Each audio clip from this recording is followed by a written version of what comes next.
Comentario de la lección del día viernes. Para estudiar y meditar. Hay una pregunta en la lección del día viernes en la cual vamos a basar nuestra reflexión final. La pregunta dice: piensa en la caída de Lucifer, un ser perfecto, con tanto conocimiento intelectual acerca de quién y cómo es Dios. Sin embargo, se rebeló contra la deidad a pesar de todo ese conocimiento. ¿Qué nos dice esto acerca del libre albedrío y de por qué debemos en todo momento elegir someter nuestra voluntad a Dios? La caída de Lucifer, descrita principalmente en Isaías 14, 12 al 15 y Ezequiel 28, 12 al 17, plantea profundas cuestiones sobre el libre albedrío y la relación entre la creación y el Creador. Lucifer, creado como un ser perfecto, lleno de sabiduría y hermosura, ocupaba una posición exaltada en el cielo como querubín protector. A pesar de su proximidad a Dios y de su conocimiento íntimo de su carácter, eligió rebelarse. Esta rebelión no fue causada por un defecto en su creación, ni por una falta en el carácter de Dios, sino por el abuso de su libre albedrío, un don divino otorgado a todos los seres morales. Este suceso revela que incluso en un entorno perfecto, la libertad implica la posibilidad de desviarse de la voluntad divina. El libre albedrío es la capacidad de elegir, una expresión del amor y respeto de Dios hacia sus criaturas. Dios no creó robots, sino seres capaces de amarlo voluntariamente. Sin esta libertad, el amor y la obediencia no tendrían significado. La libertad incluye la posibilidad de que la criatura rechace a su creador. No es lo que quiere Dios, pero si la criatura lo quiere, Dios no la obligará a lo contrario. Lucifer decidió no someterse a Dios, sino buscar exaltarse a sí mismo. Él pensó: subiré al cielo. En lo alto, junto a las estrellas de Dios, levantaré mi trono. Isaías 14:13. Este deseo de autonomía y autoexaltación fue el germen del pecado, el cual llevó a su caída. La caída de este ser muestra que el conocimiento intelectual no es suficiente para preservar la fidelidad. Él conocía el carácter de Dios, pero permitió que su orgullo y ambición nublaran su juicio. Esto subraya que la lealtad a Dios no es un evento único, sino una elección diaria de someternos a su voluntad. La caída de Lucifer nos enseña que el libre albedrío es un don precioso, pero con implicaciones eternas. Nos recuerda que debemos elegir someter nuestra voluntad a Dios no por obligación, sino por amor y confianza en su carácter. Al hacerlo, encontramos verdadera libertad y protección contra el orgullo y la rebelión. Ciertamente estamos rodeados de tentaciones y autosuficiencia, pero el sometimiento a Dios nos asegura caminar en la luz de su verdad y experimentar la plenitud de una vida guiada por su amor. Mis hermanos, al llegar al final, pidámosle al Señor que despierte nuestra conciencia. En cualquier momento llega la muerte. No tenemos comprada nuestra vida. Y si la muerte llega, y la suma de todas nuestras decisiones estuvo en contra de la voluntad de Dios, muy a pesar de que nos congregáramos en la iglesia, sería una pena que nuestra alma se perdiera eternamente, porque Dios no puede llevar al cielo a una persona que en esta tierra no decidió por Cristo, no decidió transitar el sendero que Cristo le marcaba. ¿Y por qué no lo puede hacer? Porque no va a obligarnos, porque no impone su voluntad, y porque no arriesgará la eternidad con una persona que pueda hacer lo que hizo Lucifer.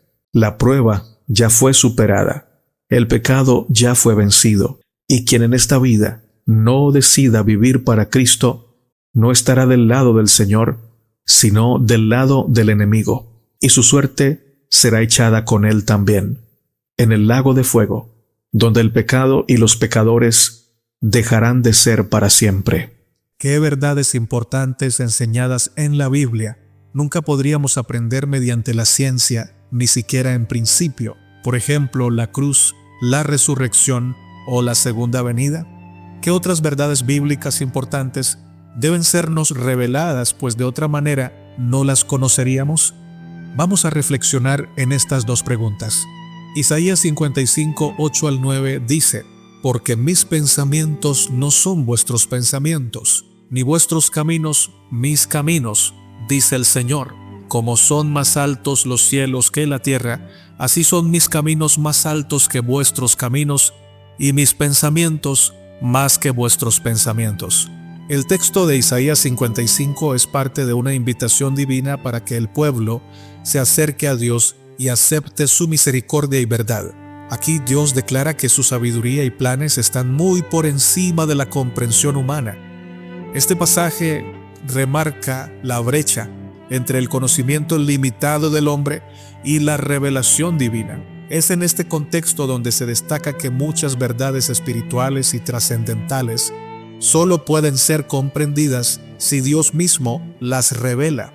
La pregunta planteada, ¿qué verdades importantes enseñadas por la Biblia no podrían ser descubiertas por la ciencia?, encuentra su respuesta en el principio establecido en Isaías. Los pensamientos y propósitos de Dios trascienden los métodos humanos de investigación, incluida la misma ciencia, que se limita a lo demostrable, a lo empírico y a lo observable y medible.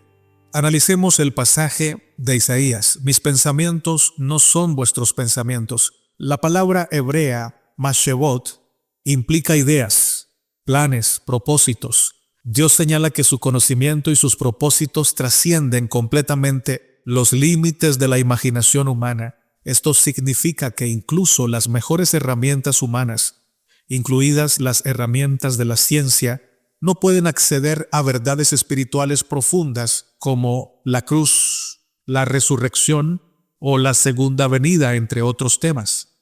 Mis caminos más altos que vuestros caminos. La palabra derek implica los métodos o caminos por los cuales Dios actúa. Los caminos de Dios no son solo misteriosos, sino que requieren revelación divina para poder comprenderlos. Si Dios no nos revela, no nos ilumina su verdad, no podríamos comprenderla por nuestro método científico o por nuestra capacidad intelectual. Por ejemplo, el sacrificio de Jesús en la cruz no podía ser anticipado ni comprendido fuera de la Escritura. La brecha entre lo humano y lo divino. Isaías utiliza la metáfora de los cielos y la tierra para ilustrar la distancia entre la comprensión humana y la divina. Esto refuerza la necesidad de la revelación bíblica, que nos da acceso a verdades que no podríamos alcanzar mediante el razonamiento humano o la observación científica.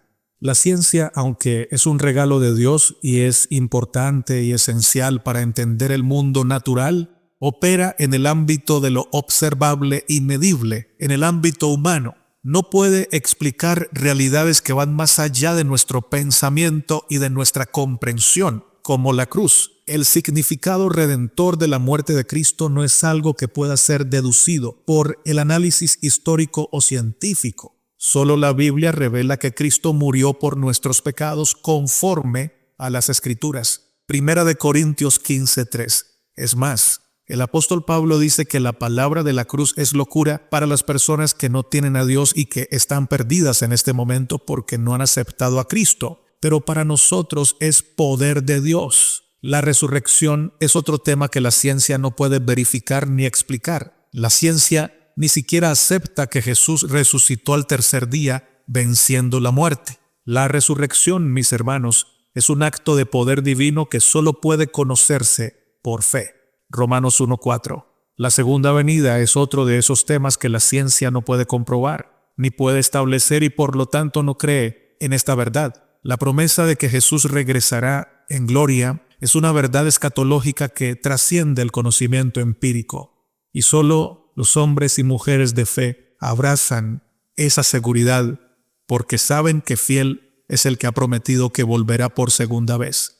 La Biblia, mis hermanos y hermanas, es el medio a través del cual Dios revela verdades eternas. Sin la Biblia estaríamos en tinieblas respecto al carácter de Dios, el plan de salvación y nuestro destino eterno. Como señala 2 de Timoteo 3:16 al 17, toda la Escritura es inspirada por Dios para enseñar, corregir y para hacernos sabios en el tema de la salvación. Las verdades bíblicas que la ciencia no puede entender, no puede enseñar y no puede alcanzar, no solo informan, sino que transforman. La cruz nos lleva al arrepentimiento, la resurrección nos da esperanza y la segunda venida nos motiva a vivir en santidad. Estas doctrinas son la base de nuestra fe y de nuestra relación con Dios. Es muy importante, pues, hermanos, reconocer que nuestra capacidad de comprender el mundo tiene límites. Aunque la ciencia es valiosa, no puede responder preguntas fundamentales sobre el propósito y el significado de la vida o de la eternidad. Esto nos invita a depender de Dios a través de la oración, de la fe y del estudio de la Biblia como nuestro guía supremo.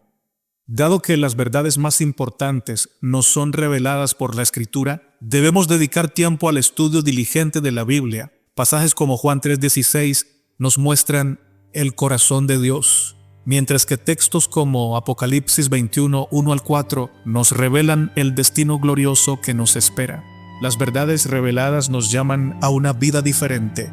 La cruz nos enseña a vivir con gratitud y entrega. La resurrección nos da esperanza en tiempos de dificultad y la segunda venida nos insta a estar preparados viviendo en obediencia y testificando a otros.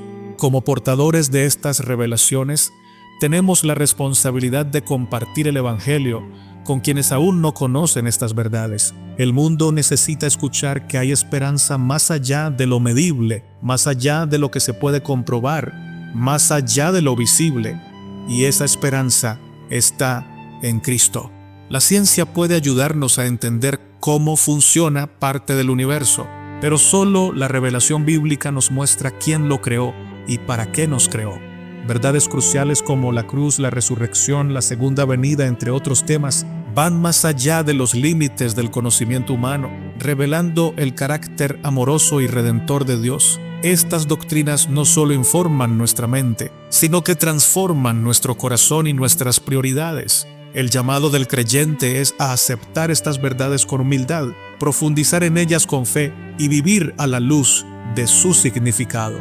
Que la cruz nos inspire a amar y a servir, que la resurrección nos llene de esperanza y que la promesa de la segunda venida nos impulse a vivir vidas de santidad y fidelidad. Al final es la Biblia la que nos lleva a conocer a Dios y a caminar en su verdad, enfrentando la vida con esperanza y propósito eterno. Oremos. Padre nuestro que estás en el cielo, con solemnidad nos acercamos a tu presencia, reconociendo nuestro pecado, nuestro egoísmo, nuestra frialdad o tibieza, pero no solo queremos reconocerlo, queremos a la luz de Cristo rechazar todo esto que nos aleja de tu voluntad, que nos aleja de ti. Te queremos pedir perdón por todas las veces que hemos despreciado la Biblia, sea directa o indirectamente, por no leerla como debemos leerla, por tenerla casi abandonada. Perdónanos, Señor, y despierta en nosotros ese fuego, ese avivamiento de la verdadera piedad que se basa en ser guiados por tu Espíritu nuevamente a la Biblia para estudiarla y extraer de ella las verdades profundas que nos acercan a Cristo y nos ayudan a reflejar su carácter. No queremos perder nuestra vida eterna. No queremos pasar la eternidad en la inconsciencia y lejos de ti. Por eso, Señor, ayúdanos a reconocer nuestra necesidad de ti, a apartarnos del pecado y a vivir para tu gloria. También queremos estar en el cielo con toda nuestra familia, con nuestros hijos, con nuestras hijas. Señor, salva a nuestros hijos por tu poder, por tu misericordia. Salva, Señor, a nuestros cónyuges, a nuestros padres, a nuestras madres. Ayúdanos a ser instrumentos tuyos para llevar el mensaje de salvación con poder y glorificar tu nombre. Gracias por sanarnos de nuestras enfermedades. Gracias por proveer lo necesario para sustentarnos en este mundo y que nos alcance también para ayudar a otros. Gracias por el trabajo que nos das y gracias por la fe que aumenta en nuestro corazón, por tu gracia y por lo que leemos en la Biblia y el espíritu de profecía. Oramos en el nombre de Jesús. Amén, Señor. Mi querido hermano, mi querida hermana, eres muy amado y muy amada por el Señor. Maranata, que nuestro Señor Jesucristo venga pronto.